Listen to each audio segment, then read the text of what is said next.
Edisi 7 24 September bersama saya Fazilah Hani Harun. Antara paparan utama: bunuh anak sendiri, wanita dan kekasih digantung sampai mati. Juga hujan batu mungkin boleh berlaku lagi. Dan kompleks Taman Kinabalu ditutup 2 minggu bermula esok.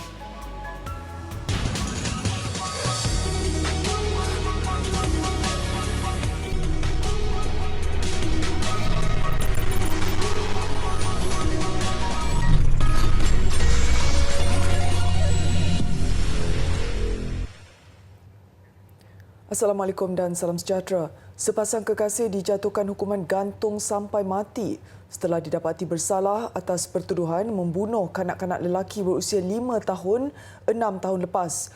Hukuman dijatuhkan Pesuruhjaya Kehakiman Datuk Ahmad Syahrir Mohamad Saleh terhadap R. Saravanan Kumar dan T. Gayatri selepas mendapati pihak pembelaan gagal menimbulkan keraguan munasabah di akhir kes pembelaan. Pasangan kekasih terbabit dituduh di Mahkamah Session Bukit Mertajam pada 13 Oktober 2014 atas kesalahan membunuh S. Kaviarasan yang ketika itu berumur 5 tahun yang juga anak kepada tertuduh kedua, T. Gayatri. Mereka didakwa melakukan kesalahan itu di Jalan Ladang, Permatan Sera di Bukit Tengah antara 20 hingga 29 September 2014. Dalam penghakimannya, Datuk Ahmad Syahrir berkata, mahkamah tidak boleh menerima alibi tertuduh pertama, Saravanan Kumar 30 tahun, bahawa tertuduh tidak berada di lokasi kejadian memandangkan tidak ada kenyataan bertulis daripada saksi. Beliau turut mendapati tertuduh kedua, Gayatri 36 tahun, tidak bertindak seperti sepatutnya seorang ibu ketika berdepan dengan situasi yang mana anaknya dibunuh. Justru beliau tiada pilihan selain memberi hukuman gantung mengikut Seksyen 302 Kanun Keseksaan. Bermula hari ini, semua individu bukan warga negara yang masuk dari pintu masuk antarabangsa perlu membayar caj penuh kuarantin wajib iaitu sebanyak RM4,700. Manakala bagi warga negara tempatan, kerajaan memutuskan untuk mengekalkan subsidi kos yang mana mereka hanya perlu membayar caj penginapan sebanyak RM2,100.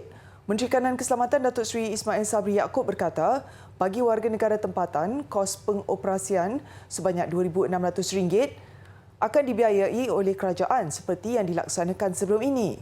Bagi bukan warga negara yang berkongsi bilik dengan individu pertama, kos penginapan ialah separuh iaitu RM700.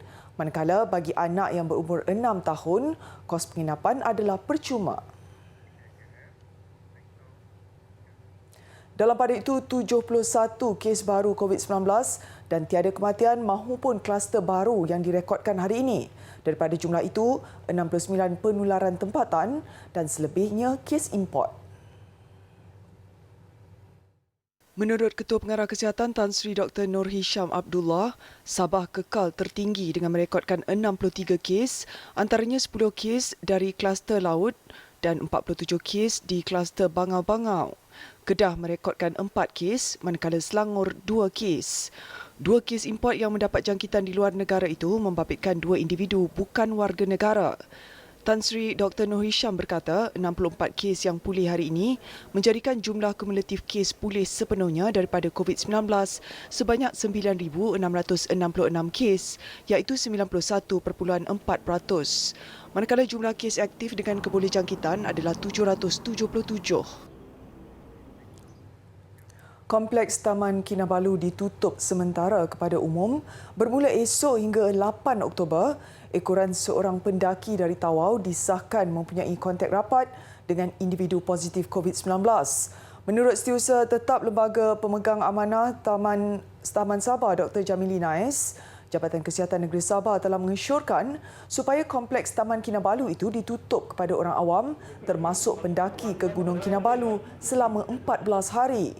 Kesemua kaki tangan yang bertugas di pusat saringan, kaunter pendaftaran serta pintu masuk Kompleks Taman Kinabalu dan Panambalan dikehendaki menjalani saringan kesihatan hari ini di Dewan Kinabalu.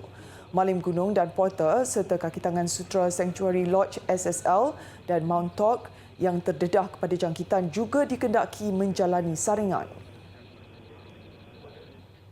Jabatan Meteorologi Met Malaysia tidak menolak kemungkinan hujan batu boleh terjadi lagi di beberapa kawasan sekiranya berlaku hujan lebat dan ribut petir yang sangat kuat.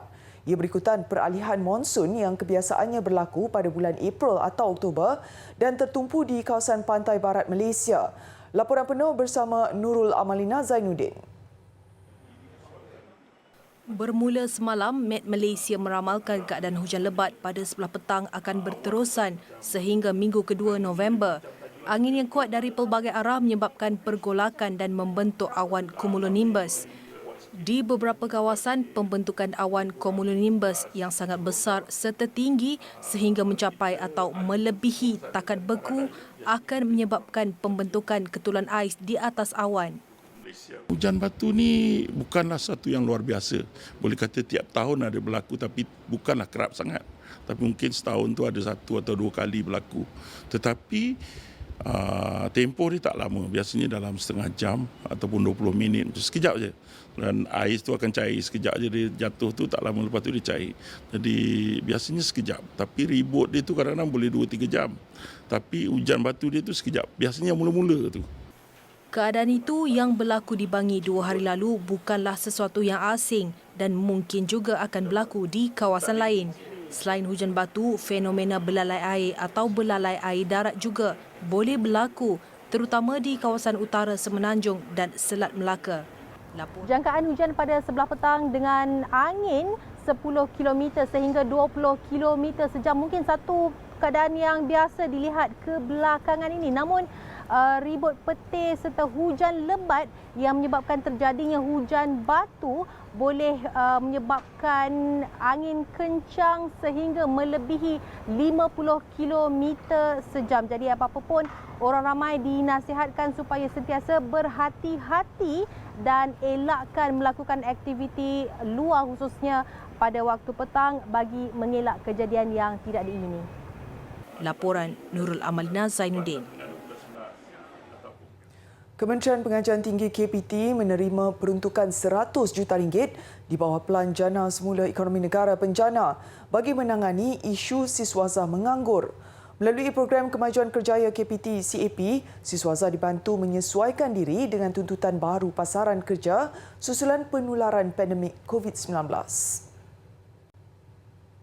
Dalam satu kenyataan, Menterinya Datuk Noraini Ahmad berkata 3 subprogram disediakan melalui penjana KPT CAP. Ia merangkumi skim latihan dan penempatan, keusahawanan dan ekonomi gig untuk memberi kemahiran baru kepada graduan. Program keusahawanan mendedahkan mereka dengan pengetahuan penting bagi memulakan syarikat termasuk kaedah mendapatkan dana.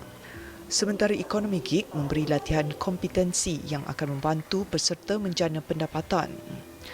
Penjana KPT CAP yang bermula Oktober ini akan dikendalikan oleh ahli akademik, pengamal dan pemain industri di institusi pengajian tinggi terpilih di seluruh negara. Ia khusus bagi membantu graduan menganggur pada 2019 dan mereka yang menamatkan pengajian pada tahun ini.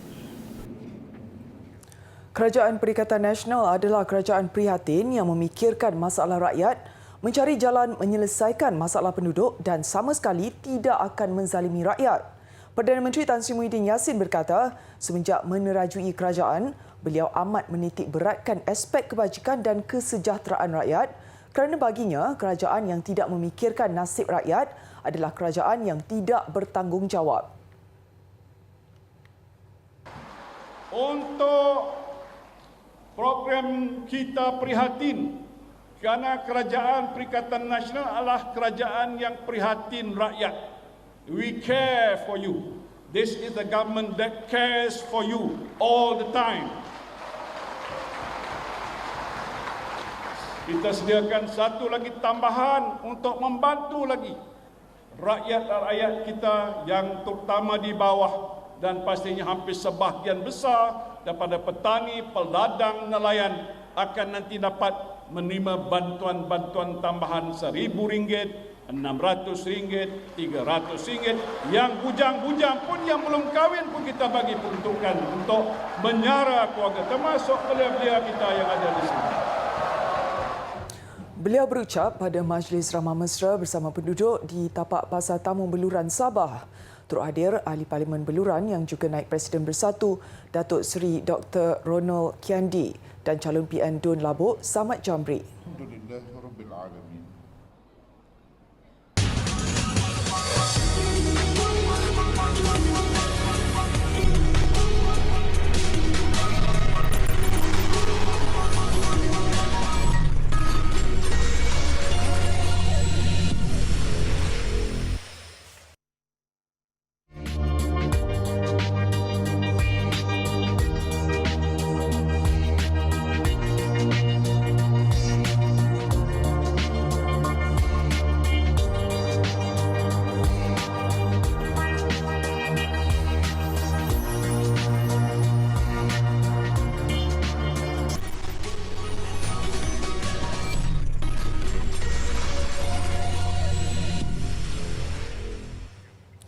Jabatan Kerja Raya JKR Perak saran kenderaan berat menggunakan laluan alternatif Simpang Pulai Cameron Highlands susulan kejadian tanah runtuh di Batu 11 Jalan Tapah Ringlet semalam.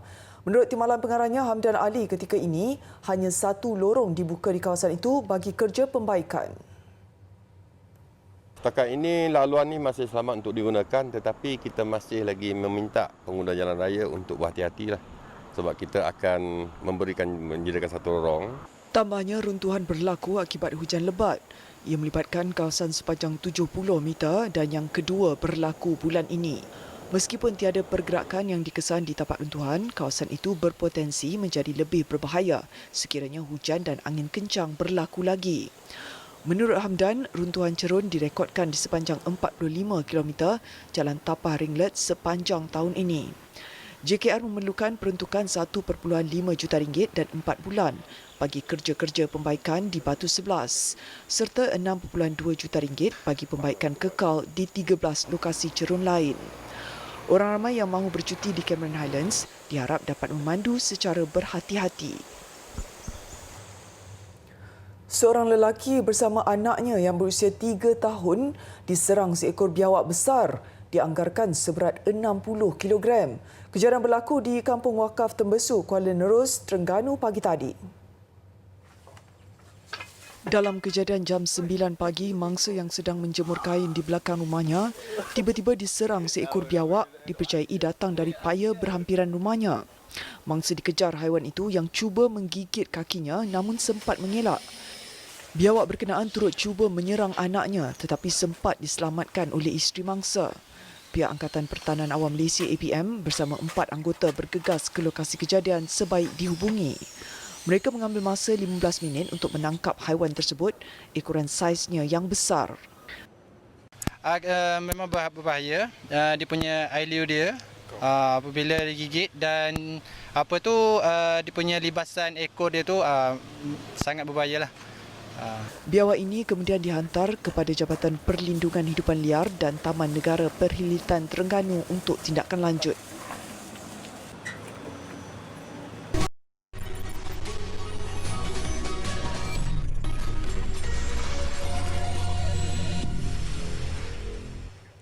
Sukan, The Red Warriors Kelantan FC melancarkan jersey rasmi dengan warna merah sebagai jersey tuan rumah dan warna hitam di arena lawan. Menurut pemilik pasukan itu, Nurizam Tukiman berkata pelancaran jersey baru itu dibuat atas permintaan peminat. Walaupun sebelum ini Kelantan sudah melancarkan jersey sebanyak 2 kali tahun ini. Beliau mengambil keputusan mengeluarkan jersey terbaru ini selepas 20 hari mengemudi Kelantan sebagai penghargaan kepada peminat dan memberi nafas baru kepada TRW. Jersey berkenaan boleh didapati di aplikasi Shopee dan dijual di stadium setiap kali berlangsung perlawanan. Harga jualan pula sangat mampu milik, antara RM69 bagi versi peminat dan RM99 versi pemain. Sementara itu, Nurizam berhasrat membina pusat latihan untuk digunakan oleh pemain dan jurulatih The Red Warriors TRW yang bertaraf antarabangsa. Ia bakal dilengkapi gimnasium, bilik pemulihan pemain, lampu limpah, kafeteria dan padang mengikuti spesifikasi Persekutuan Bola Sepak Antarabangsa FIFA serta dijangka menelan kos perbelanjaan antara 5 hingga 10 juta ringgit. Sebab saya selalu berbincang dengan Coach Yusri Cella Jadi saya tahu apa yang coach perlukan. Jadi sebagai coach dia perlukan pusat latihan ataupun maksudnya untuk pasukan tu berkembang dia perlukan sokongan. Bukan saja pusat latihan tapi banyak input-input lain yang diperlukan daripada segi analisa, taktikal. Jadi benda-benda ni semua sangat perlu untuk pasukan Kelantan FC berubah daripada biasa untuk pergi ke masuk. Sebab hari ini zaman persaingan sangat hebat. JDT dah luar biasa, pasukan-pasukan Melaka dah luar biasa. Maksudnya pasukan-pasukan lain dah, kalau kita nak cerita pasal persaingan tu, Kelantan agak terkebelakang. Pihaknya kini sudah mengenal pasti 3 lokasi di Kota Baru dan sekitarnya untuk membina pusat berkenaan yang dijangka dilaksanakan sebaik semua proses rundingan dibuat.